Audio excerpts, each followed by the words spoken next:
Hello, can I come in? Sure, come on in. Hello, Professor K. How are you? Fine, very good. So recently I heard that NASA spent up, sent up a space probe to Mars. Is it possible for humans to live in Mars? Yes, just recently, three countries sent probes to Mars. Takes about 2 years for these, for a total round trip mission for a manned flight to Mars. But these three probes will actually reach Mars in February. They were launched because every 2 years there's a launch window. If you miss that window, you have to wait another 2 years for the next mission to Mars. So these robotic missions will reach Mars in February from three countries, from the United States, from China, and also the United Arab Emirates. They actually used a Japanese rocket to send a probe to Mars. Now, humans, on the other hand, we think that humans may go to Mars eventually, maybe in 15 years or so. Sometime after 2030, we don't know when exactly, we could have a manned mission to Mars. And as I mentioned, it takes 2 years for a round trip mission. To go from the Earth to Mars takes about 9 months. Then you have to wait several more months for the planets to align correctly. And then you have another 9 months to come back. So the whole round trip mission would take about 2 years. And we think that the United States will send a mission. Even China is thinking about sending a mission to Mars, but it's going to be potentially dangerous. To go from the Earth to the moon only takes 3 days. That's a hop, skip, and a jump. 3 days to go from the Earth to the moon. Mars is totally different because it's going to take 9 months in very dangerous situations to go to Mars. First of all, you have cosmic rays and radiation. We are protected by the Earth's atmosphere from the sun's radiation and cosmic rays. In outer space, our astronauts are going to be exposed to quite a lot of radiation. Second, weightlessness. Under weightlessness, you lose valuable minerals in your bone and chemicals in your muscles, and you become weaker as a consequence. In fact, after spending about a year on the International Space Station, when our astronauts come back from outer space, they're like a worm. They cannot stand up. They can barely crawl. They come out of their capsule like a worm coming out because that's how much their bones and muscles have degenerated as a consequence. And then, of course, there are other problems as well. Problems of accidents. There's something called the Mars jinx, that about 50% of all missions to Mars never make it. 50% of the missions to Mars fail. That's the Mars jinx.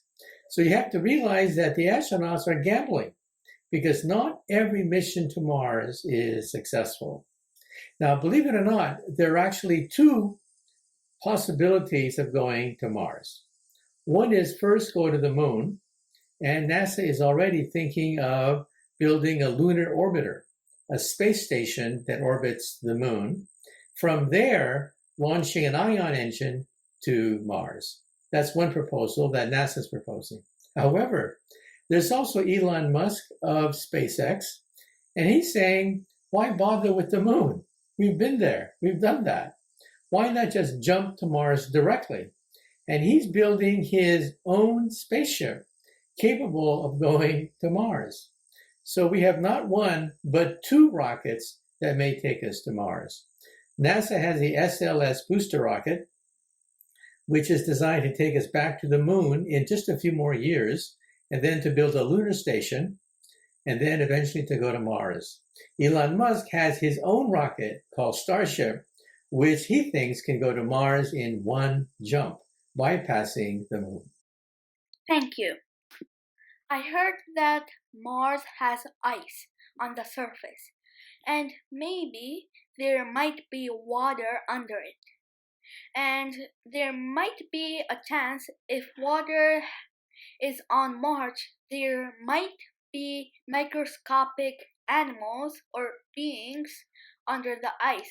So, is it possible for that to happen? Well, first of all, Mars has plenty of water. It's frozen, but there's water in the polar ice caps. And when we take pictures of the surface of Mars, we see remnants of ancient oceans, riverbeds, and maybe even a gigantic ocean that was once covering Mars, about the size of the United States. That's a theory, anyway.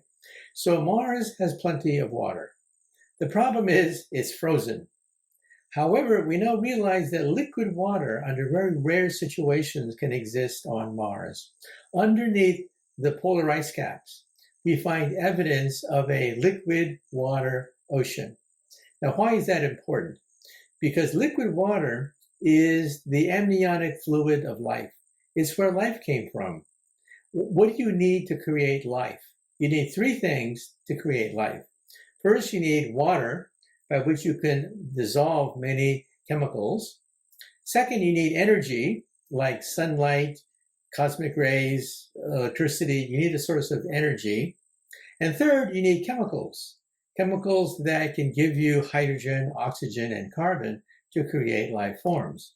Now, Mars, once upon a time, we think had all three, but we don't know if life got off the ground there.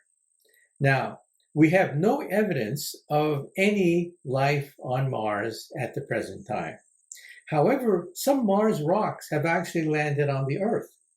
When we look at meteors, we find that some meteors, a handful of them, don't look like all the other meteors. These meteors came from Mars. We know that because they have the exact mineral and air content of Mars, an exact match when we split these meteors open.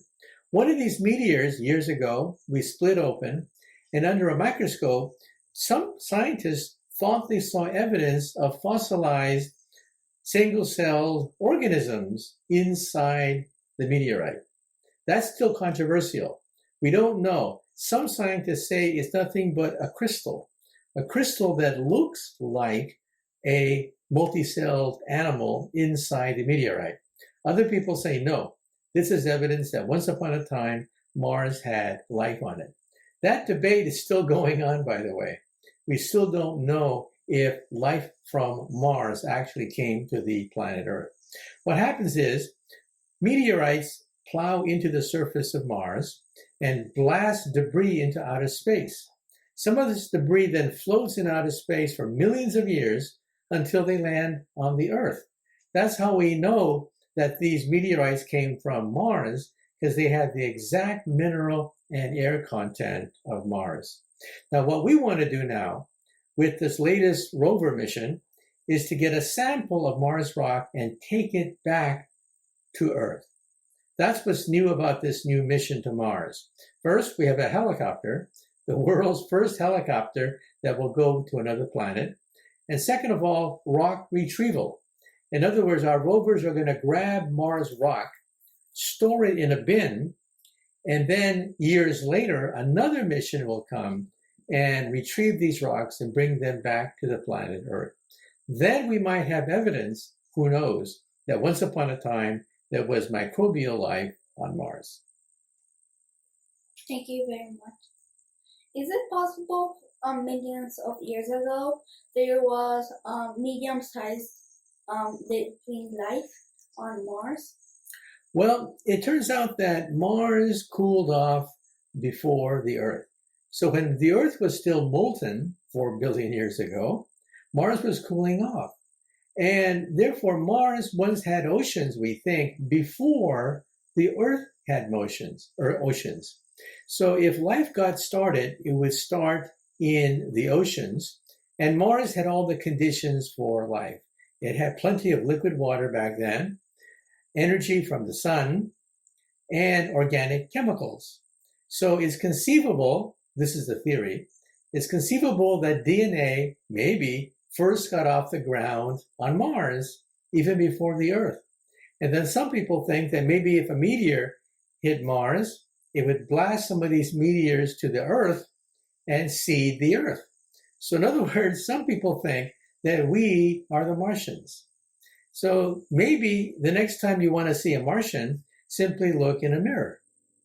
And some scientists believe now that the solar system is like a ping pong game.